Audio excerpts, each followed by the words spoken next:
안녕하세요. 원탑 속도 김선생입니다. 찌국의 수능국어 만점 도전기 오늘은 고3 수특 대비 비문학 사회 영역 부가가치세 해볼게요. 자, 여러분들이 저랑 개념 정리하시고요. 여기 수수로 내용, 그 다음에 주제, 그 다음에 진술 방식, 이제 내용과 구조죠, 그죠? 구조 정리하고 이제 3점이 어떻게 그 출제되는지 그 패턴까지 한번 정리를 해볼 건데 여러분 스스로 선생님이랑 내용 정리하고 난 다음에 여기 스스로 정리를 한번 해보세요. 그럼 많이 도움되실 겁니다. 자, 지문 정리 들어갈게요. 자, 부가가치세란 국세야 나로 재화의 공급이나 재화는 이제 여기 사람이 바라는 바를 충족 모든 물건들을 얘기하는 거고요. 자, 이 물건을 공급하거나 수입하거나 용역은 어떻게 돼? 이제 필요한 노동을 제공하는데 공급 과정에서 각 단계에 덧붙은 부가가치가 자, 가치에 대해서 부과하는 세금을 그 부가가치세라고 얘기하는데요. 자, 이제 재화는 공급 또는 수입되기까지 여러 과정을 거치는데 각 과정에서 이전에 생산된 재화의 여러 요소를 더해 새로운 생산물을 만든다. 새롭게 만들어진 생산물의 가치에서 자, 이전에 생산된 재화의 가치를 차감한 부분이 부가가치가 되는 거고요.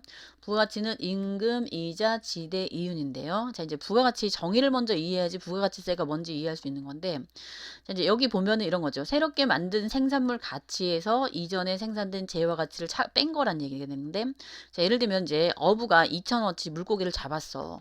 그래서 이걸 생선 장수한테 3,000원에 넘겼으면은 여기서 어떻게 돼? 그 어부가 2,000원에 판 거를 생선 장수가 어떻게 3,000원에 샀으니까 1,000원의 부가가치가 생기는 거고요.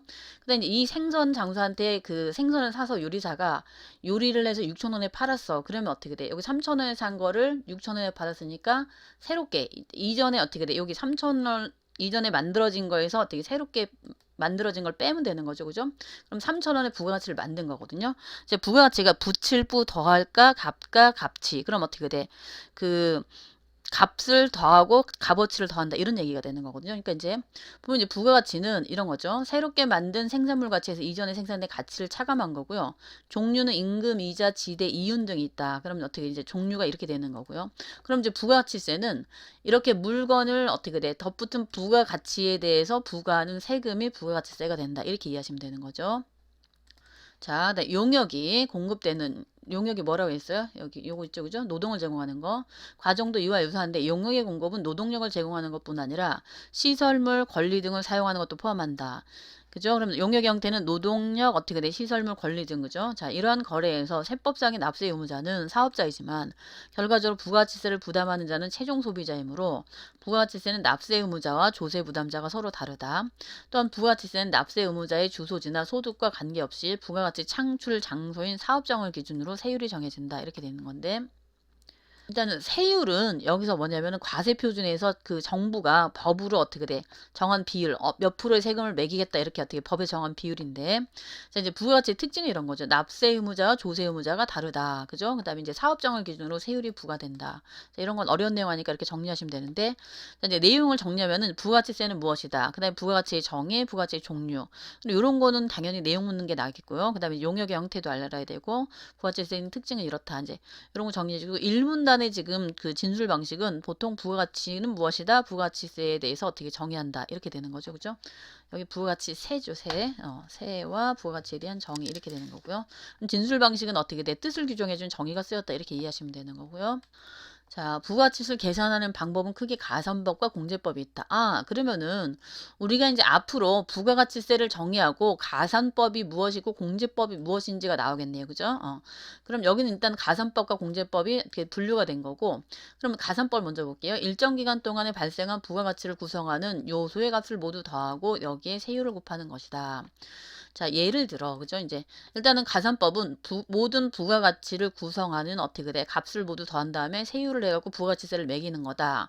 예를 들어, A가 10만원짜리 재료를 사서 가공할 때까지 투입된 인건비 등이 합친 게 3만원이라면은 3만원의 세율을 곱해서 어떻게 돼? 세금을 산정하는 거죠. 그럼 이제 3만원에 곱하기 세율이 10%면 10 하면 어떻게 돼? 그 3천원 이런 식으로 부가가치세가 만들어진다는 얘기가 되는 거고요. 자, 근데 이제 해당되는 요소들을 모두 더한 뒤 세율을 곱하면 세금 계산이 끝나므로 간편해 보이는 타지만 정확한 계산을 위해서는 사업자가 부가가치가 구성하는 모든 요소를 다 일일이 따지고 관리를, 이런 것도 다 일일이 따지고 관리를 해야 된다는 거죠. 그래서 국가가 모든 요소를 또 어떻게 파악해 세금을 부과하기 힘들기 때문에 사용이 힘들다. 그러면 가산법은 얼추 보기에 어떻게 이렇게 간단하기 때문에 쉬운 것 같지만 실제로 어떻게 돼? 사업자가 모든 부가가치를 구성한 요소를 관리해야 되고 국가 역시 이를 파악해고 세금 벌기 힘들기 때문에 잘 쓰이지 않는다. 얘는 이제 일단은 가산법은 가산법의 정의와, 그죠? 정의와 잘 사용하지 않는 이유, 단점이 되는 거겠죠? 이제 이렇게 정리하시면 되고.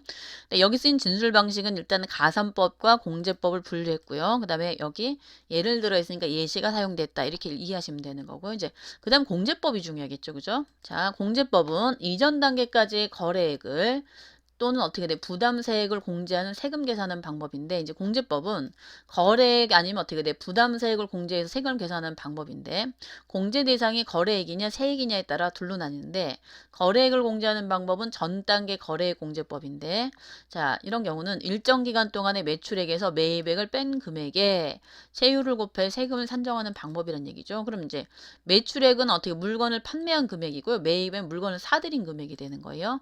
그럼 이제 당연히 매출액 전체 내가 만약에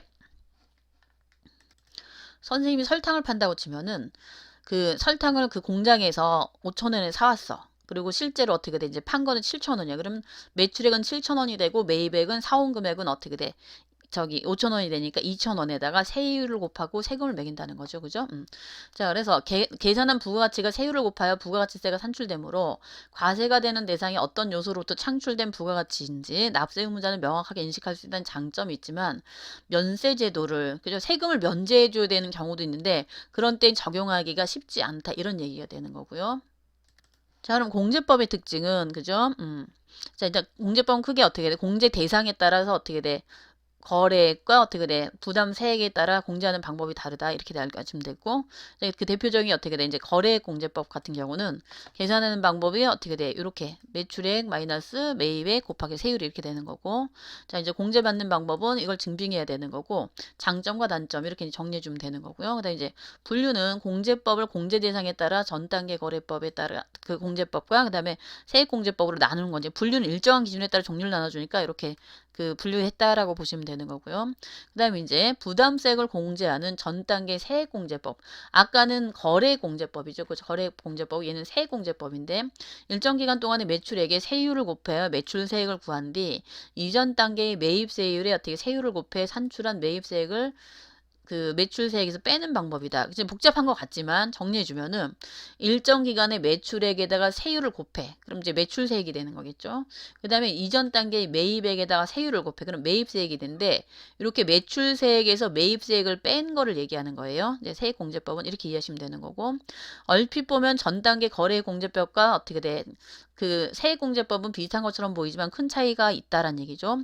그럼 큰 차이가 뭔지 알아야 되겠죠. 매출액과 매입액만 증빙하면 되는 전자와 달리, 그럼 거래공제법은 이것만 매출액과 매입액만 증빙하면 되는데, 그죠? 증명해주면 된다는 거죠. 서류 같은 거 내는 거. 달리 후자는 전 단계의 납부세액을 증빙해야 공제를 받을 수 있다. 그럼 전 단계 세액공제법은 매입세금 계산서 발행이, 그러니까 당연히 이게 세금을 매기려면은 세금 계산서를 발행이 필수적이기 때문에 사업자 간에 어떻게 탈세를 예방할 수 있고 국가가 사업자들의 거래 현황을 파악하기 쉽겠죠. 세금 계산 당연히 발행되면은 얘네가 뭘 갖고 어떤 식으로 얼마를 거래했구나라는 걸 알 수 있기 때문에 국가 입장에서도 파악이 쉽고 그다음에 탈세를 할 수가 없다라는 거죠.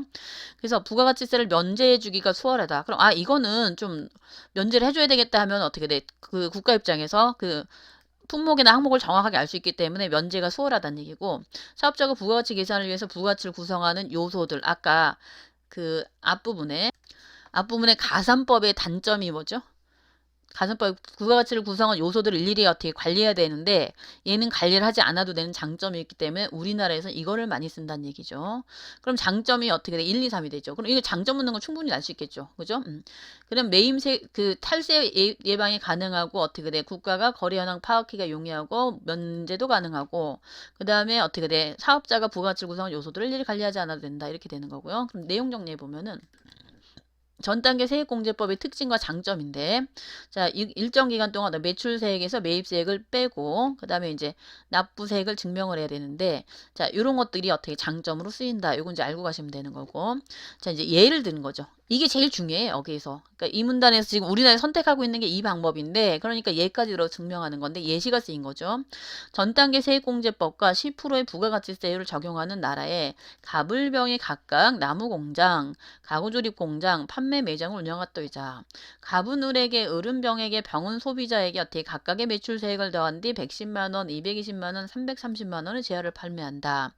이 경우 최종적으로 30만원의 부가가치세가 소비자가 부담하게 되고 이는 30만원 가불병이 납부해 해야 할 어떻게 부가가치세를 모두 합한 것이다. 자, 이제 우리가 이해를 하셔야 될 게 여기 보면은 갑은 가공공장을 하는 거고 을은 가구 조립을 하는 거죠. 그럼 이제 갑이 110만 원을 내는 거예요. 판매 가격이 그죠? 이제 그럼 여기 이제 판매 가격 매출액의 매출세액이니까 그죠? 그럼 되게 100만 원이고 그다음에 매출세액은 10만 원이 되는 거고요.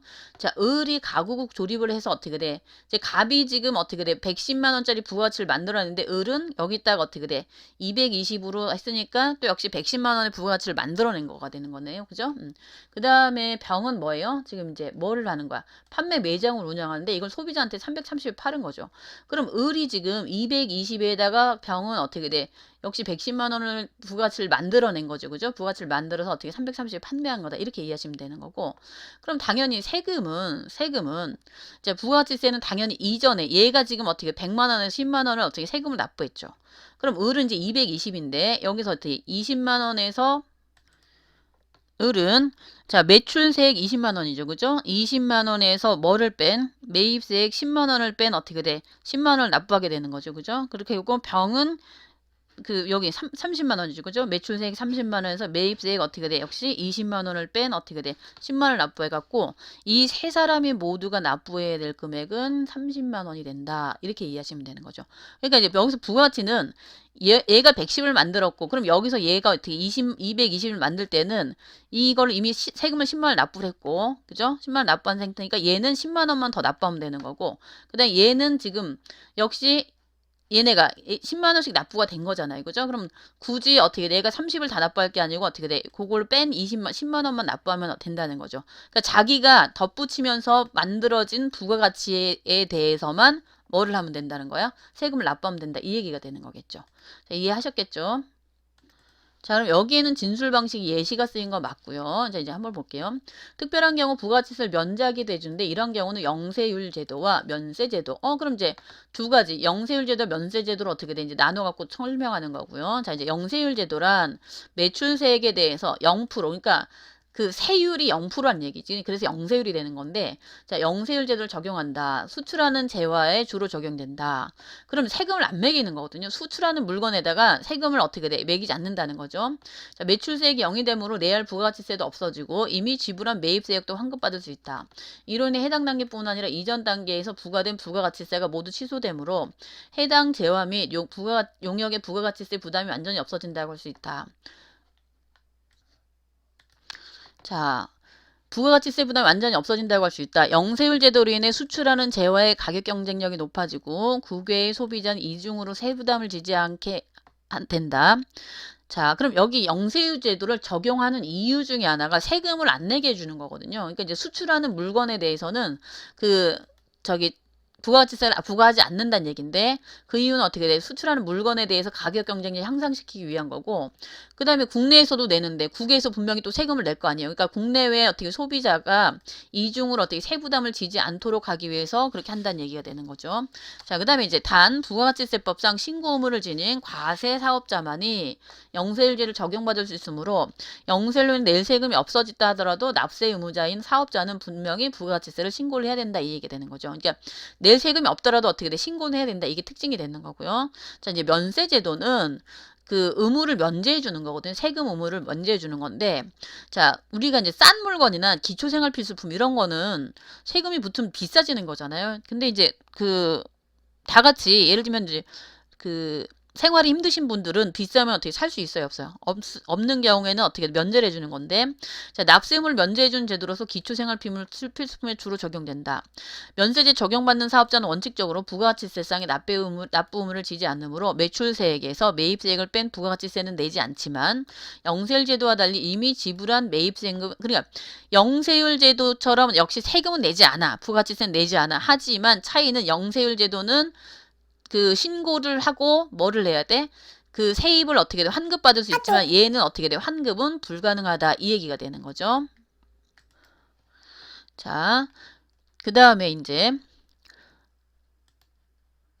면세제도의 정상은 원칙적으로 납부지지 않지만 짓지 않으므로 매출세액에서 매입세액을 뺀 부가가치세는 내지 않지만 환급받지 못한다. 자, 이게 이제 차이가 된다라는 거 알고 가시면 되는 거고요. 자, 소비자에게 전달되는 해당 단계의 부가가치세만 면제되고 이전 단계에 적용된 부가가치세는 취소되지 않는 것이다. 따라서 매입세액에 해당되는 금액은 재화나 용역 가격에 포함되어서 소비자에게 전가된다. 아, 이런 경우는 결국 어떻게 세금이 이 사람들한테는 그 사업자한테는 내지 않지만 누가 소비자가 부담하는 결과가 된다는 얘기죠. 그죠? 근데 부가가치세를 내지 않지만 이미 지불한 매입세액을 환급받지 못하고 그다음 이제 소비자에게 전달되는 단계의 부가가치세만 면제되고 이전 단계의 부가가치세가 취소되지 않으니까 결국에는 어떻게 돼? 매입세액에 해당되는 금액은 재화나 용역 가격에 포함되어 소비자에게 전가된다. 이거 알고 가시면 되는 거고요. 자, 저소득층의 조세 부담률이 상대적으로 높아지는 것을 역진성이라 하는데 면세제도는 저소득층이 많이 사용하는 재화에 부과되는 세금을 줄여줌으로써 이런 조세 부담의 역진성을 완화시킨다. 그럼 이제 저소득층 같은 경우는 어떻게 돼? 조세 부담률이 높아지다 보니까 세금을 내가 버는 돈도 없는데 세금도 많이 내야 돼. 그럼 부담이 되겠죠. 그러니까 오히려 면세제도를 통해서 어떻게 돼? 그 사람들이 세금을 많이 내는 것 자체를 완화시켜준다, 없애준다 이 얘기가 되는 거죠. 영세율제다 면세제도의 적용을 받은 상품은 부가가치세법상 혜택을 받는 것이므로 다른 세금을 납부할 땐 이런 혜택이 없다. 이런 건 알고 가시면 되고요. 이제 여기는 영세율제도와 면세제도 이런 게 있다라는 거 알고 가시면 되는데 이제 정리해주면 이렇게 영세율제도의 특징, 그 다음에 면세제도 특징. 그러니까 이제 장점, 주의점, 그 다음에 이제 개념, 그 다음에 기능 이런 것들 알고 가시면 되고요. 자, 여기서는 이제 분류가 쓰였죠. 부가가치세는 면세율, 영세율제도와 면세제도로 분류했고 정의 그죠. 얘네는 무엇이다라고 뜻을 규정해 주는 거 정의가 쓰였다.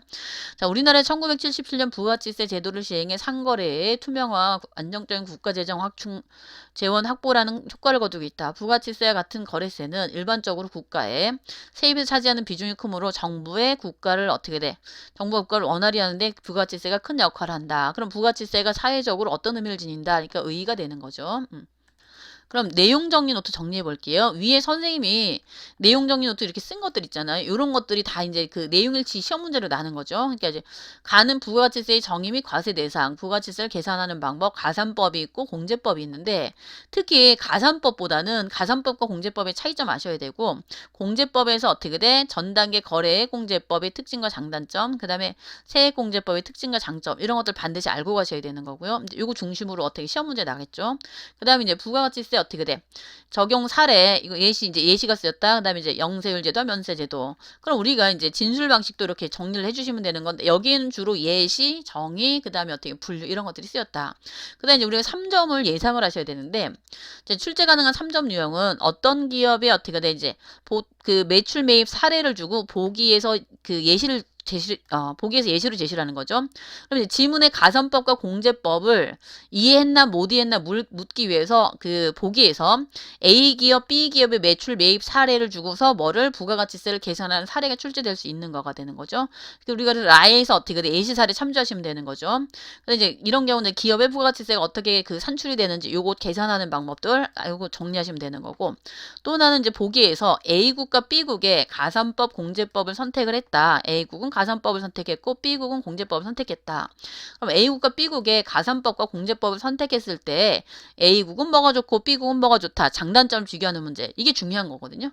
그러니까 지금 가산법은 뭐 공제법은 뭔가를 어떻게 돼. A국 아니 어떤 기업체를 예시 사례를 주고 이걸 알아 몰라 묻는 것들이 출제가 되기도 하고 또 하나는 어떻게 A국과 B국이 이런 방법을 선택했을 때 장단점이 무엇인가 이 예시를 통해서 이 장단점을 비교할 줄 아는가 묻는 문제가 3점으로 출제될 수 있다는 거죠.